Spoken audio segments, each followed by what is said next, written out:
Yeah, so now let's start with openness to experience. People high on this trait are willing to entertain novel, ethical, social, and political ideas and are more willing to question authority. Whereas low scorers tend to be practical, conventional, and concrete thinkers. So if you imagine someone who's high on openness to experience, this is typically a person who likes to learn new things and explore ideas, people's experiences, and go places. Basically, anything that's new to them. So they're very avid learners, and they basically devour whatever they get their hands into for as long as it's something that's part of their interest. So these are people who are very comfortable with not knowing, but at the same time, it's what drives them to actually explore and learn new things. Whereas those who tend to score low on this, tend to be more practical. So when they learn something, they want to make sure that what they're learning is something that they can actually use personally, for example, or something that can directly benefit something that's important to them, as opposed to just learning and exploring for the sake of learning and exploring.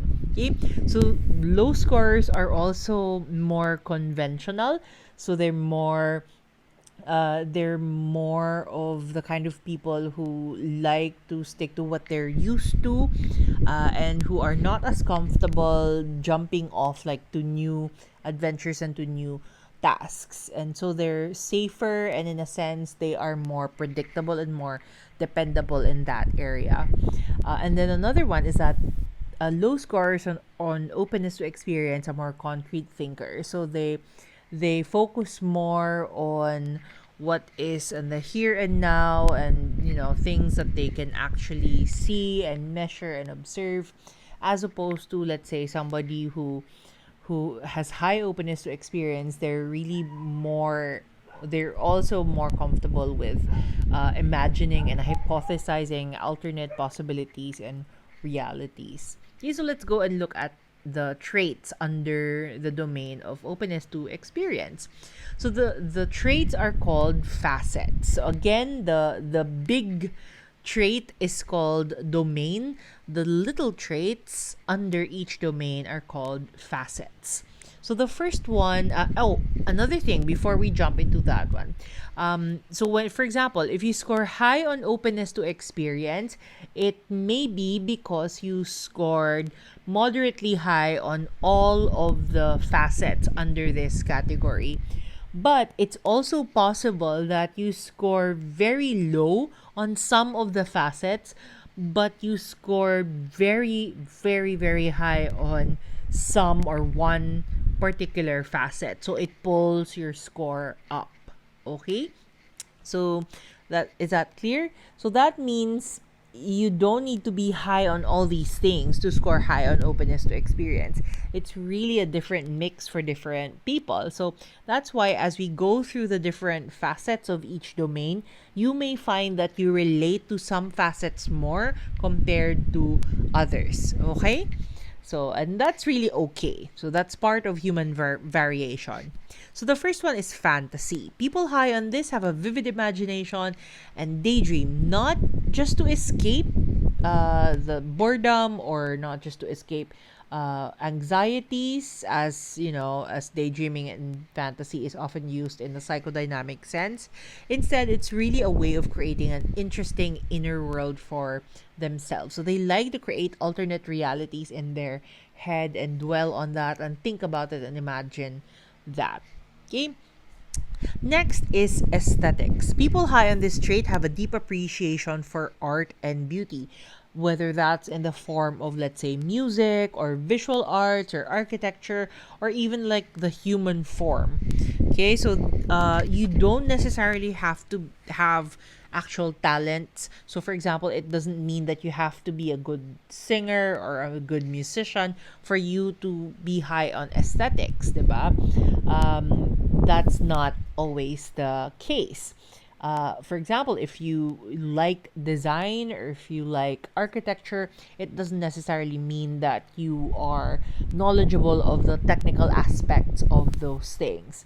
You're just drawn to specific patterns and specific figures and the beauty of the things around you. Although it would not be surprising that, let's say, for example, if you have an appreciation for architecture, 'di ba? It's also more likely that you would want to explore even just a bit by watching videos about houses or buildings, architectural structures, and how they're made, who made them, what they're called, so on. So, 'di ba? It's not surprising for us to actually delve deeper and want to know more about the things that we find beautiful. The same way that, like, for example, if you are a big fan of, like, the beauty of the human figure, specifically the beauty of the face, diba, it's also likely that you dabble and explore more about understanding how the face is structured, how you can actually improve the appearance of the face, or what makes a particular face unique and very attractive, so on, diba? So may ganong element din. The next one is feelings. People high on this trait are receptive to one's own inner feelings. They tend to experience deeper and more differentiated emotional states. So these are people who are attuned to their inner life. And so when they experience something emotional, they are able to hold on to that feeling and reflect on that and kind of differentiate that from their emotional experiences from other situations, whether that's a similar or a very different experience. And so when they talk about their emotions, they're really more cognizant, or they're really more aware of the small differences of how one emotional experience is unique versus another. So they have more of an appreciation of that compared to someone who is low on the feeling facet. And so if you think about it, it may be somewhat similar to emotional self-awareness in Daniel Goleman's emotional intelligence theory. Okay? The next one is actions. People high on this trait are willing to try different activities, prefer novelty over routines, and they like engaging in different hobbies. Sorry for the wrong spelling in hobbies. That should be two B's. But anyway, yeah, so if you think about it, this is a person who likes to go on different adventures, especially the ones that they've never experienced before. In terms of jobs, this is someone who thrives more on the kind of job that always has something new that they can solve, something new that they can learn, something new that they can explore. So they don't like your typical job that's the same year in, year out. They always want to mix and match and to change things up to make it more exciting and stimulating for them.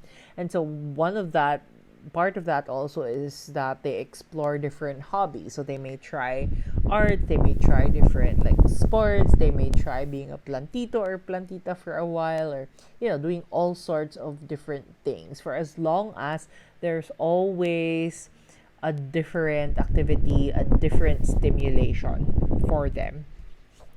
Next is ideas. So the idea facet, people high on this trait exhibit intellectual curiosity, willingness to consider new, unconventional ideas, and this contributes to the development of intellectual potential.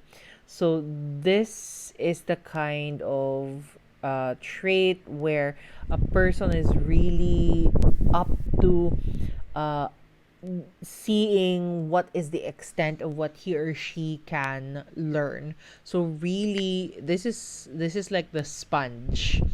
Okay, so the person who likes to study, not necessarily the typical student studying that you're reading text and memorizing things and answering drills, but really more of you are a student of the world.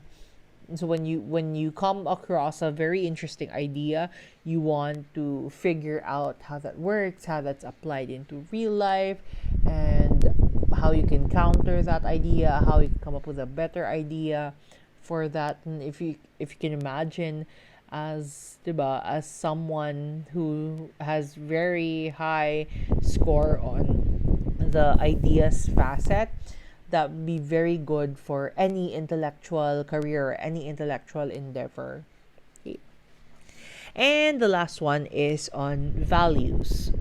People high on this trait re-examine social, political, and religious values. So they're really more open into exploring what is this political view? Does this work? And what context does it work?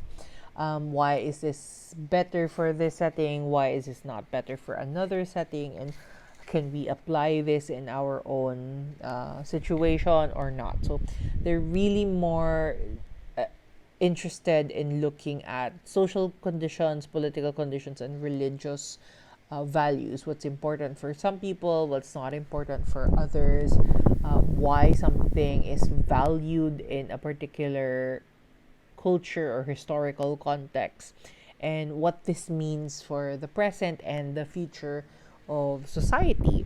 So these are people who like to study things such as, philosophy, or cultural heritage, or the cultural influences on our behavior, for example, and how religion shapes us, and how we also shape religion, as well as the political climate in a particular setting. So, diba? So, yeah, as you can imagine, again, I mentioned this earlier, some of the facets may resonate more strongly with you compared to others, but that's okay. So, those are all part of openness to experience. Okay? So, I'll see you in the next video for our next uh, trait, or next domain, which is conscientious.